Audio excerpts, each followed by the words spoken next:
All right, guys. So, for years, the name Jeffrey Epstein, it's kind of been like a ghost, haunting the halls of power. It's been a symbol of corruption and also horrific crimes that, reached the world's most elite circles. But also in late 2025, that story became political firestorm. So the fight to unseal Epstein's files, consumed DC, with each party pointing fingers and accusing the other, of hiding damning secrets. So the narrative is quite simple, right? Democrats demanded transparency, while Republicans were accused of a cover-up. But, as the dust settled, the truth was, as it often is, you know, it's far more complicated. This Epstein story wasn't just a story about one man's crimes. It was more so a story about, you know, how a tragedy has melted down and reforged into a political weapon, passed back and forth, like a game of basketball. So, it all started with, Trump's relentless campaign, you know, Democrats, citing newly released documents that tried to highlight, Trump's connections with Epstein. Of course, the pressure was intense. Cries of a cover up, were echoed across news channels and social media. And then, after months of resistance and, dismissing the issue as a Democrat hoax, Trump did a complete 180. You know, uh, on the 17th, um, he suddenly urged Republicans to actually put out the files, just to promote, transparency. And it was like a switch has flipped because, days later, the Epstein Files Transparency Act, was passed with near unanimous bipartisan support. So it sailed through the House 427 to 1 and passing the Senate by unanimous consent. So this suddenly raises, critical questions. If both parties were, ultimately wanted transparency. What was the fight really about? And while politicians postured for the cameras, a different game, definitely was being played, but it was happening behind the scenes. It's called the game of selective outrage. Political calculation and partisan hypocrisy, where the referee only blows the whistle when the opposing team commits a foul, right? So this is really a look at who was genuinely fighting for justice for Epstein victims and who was just trying to score political points. So, in the final months of 2025, like we're at a whirlwind of accusations and, political maneuvering. The saga, begins with Donald Trump's own promises. During his 2024 campaign, he repeatedly told interviewers he would be inclined to release the Epstein files, but the thing of it is that the mainstream media is painting the fact that he's kind of, reneging on that. But I disagree. I think he's more focused on, running the country as opposed to Epstein files. I think he was going to get to the files, but it wasn't a huge ordeal to him because, like I said, the economy's kind of jacked up. Also, you have immigrants running rampant. He has to get them out of the country. He's trying to focus on the American people. So the Epstein files are probably last on his list. So the pressure campaign kind of reached a fever pitch on the 12th, where Democrats they used a move called discharge petition, and what that does, it's to it's to pretty much, forcing a vote on the Epstein Files Transparency Act. On the same day, the Democrats released, some documents from the Epstein estate, but this actually backfired on them because, yeah, it might have, mentioned Donald Trump's name or President Trump's name, excuse me, but at the same point in time, like it made them look really bad. Uh, Especially Congresswoman Plackett, who was actually caught texting Epstein, during a congressional hearing against James Comey. And she just recently went on CNN and gave the okay as long as it's against Trump. I mean, if that's not the most severe, if that's not the most severe, diagnosis of TDS, I don't know what is. So this is what happened, right? So when I just can't get over her doing that. But, Congress kind of faced a PR nightmare.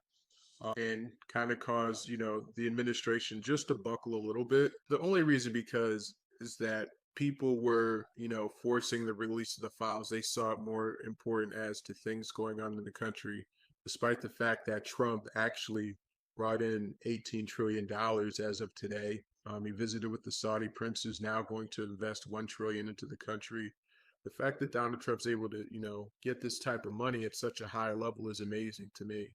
But nobody cares about that. Everybody's on the Epstein files. So as the bill overwhelmingly passed in the Senate, you know, Chuck Schumer, with his sorry behind, said, let the truth come out. Now, it's funny that he's leading this brigade again because the first brigade, he led was an epic failure. And that was the shutdown because, you know, Schumer really wanted to stick it to Trump with this shutdown. And it kind of backfired because you had five Democrats, 5 to 7 Democrats, or I think eight, who voted, yes to open the government.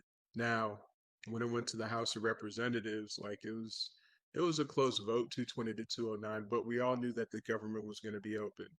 To me, this is just a smokescreen of that, simply because this has kind of backfired on Democrats, you know, and Democrats, they're the ones that champion, the transparency against Trump, but they had to face their own uncomfortable questions. Like, for example, Bill Clinton being on the flight logs. What's that about? Also, him, flying in Epstein's private jet. Bill Clinton was definitely in bed with Jeffrey Epstein, just like Congresswoman Plackett.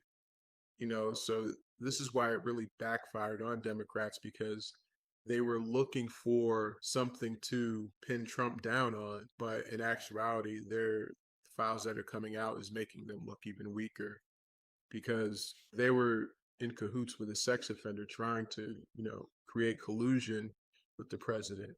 And that's really the sad part about it because they're not choosing to work with him. They're just choosing to go against him because he's so evil, but they're actually the evil ones. You're working with a sex offender, you're asking him for money, especially Hakeem the Dream Jeffries, dream shaking questions to a city near you, especially him, because he can't get Donald Trump's out of his mouth.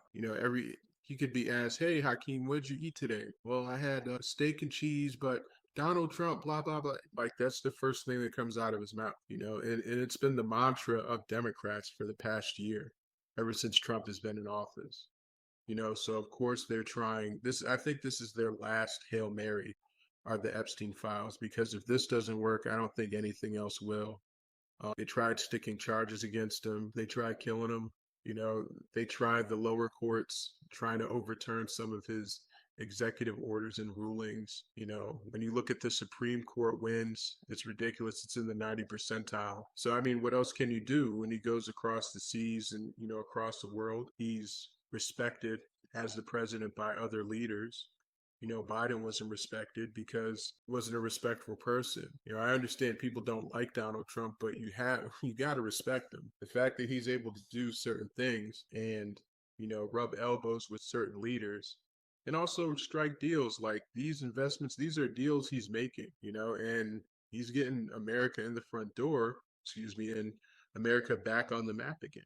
And you just have to respect that. Now, of course, with this whole Epstein thing, to me, this is just political theater. I mean, disturbing patterns kind of remain. It's kind of like a house on fire with people trapped inside. Of course, like a first responder, you're supposed to save them, but instead, two rival companies show up and just start arguing about who's going to put out the fire first. But in this case, for Donald Trump, he's not even worried about that. Excuse me, President Trump. President Trump's not worried about that. And I think he's really getting annoyed at the questions because, like I said, this is political theater, and it's more so uh, like whataboutism. So when you look at it, it's the Democrats, central strategy, especially against Trump. Like what they try to do is they just try to create these, narratives and try to just pin him down as Epstein's best friend, even though Donald Trump has denounced him years ago. And on top of that, he continuously says in the media that he denounced him and goes over the same story. So when you kind of look at, Democrats, they kind of have egg on their face right now. And the reason being is because, they're not trying to work with Trump. They're just trying to get him impeached. And it's just not working. It's just not working at all. The unsealing of the Epstein files, are just going to reveal more than names. I think some of the victims' names will be redacted, if not all, and I think that's a great thing. The Democrats are going to try, they're going to really try to push for accountability, and they're trying to do that now. But they're the ones that need to be accountable because it's really looking bad for them. I mean, you have a congresswoman on the oversight committee who was texting Epstein during a case. That's terrible. Like she shouldn't even be on the committee anymore, and she shouldn't be a congresswoman. Like she needs to lose that ASAP. I mean, it's kind of laughable that she still has a job.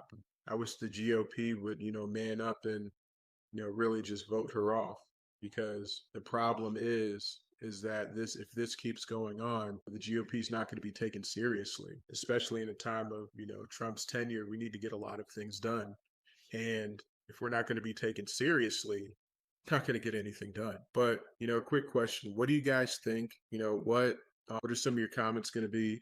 Also, do you think after this Trump should sue people for defamation? Because there are many people out there that try to defame his name. But remember to like, share, subscribe, comment, and of course, this is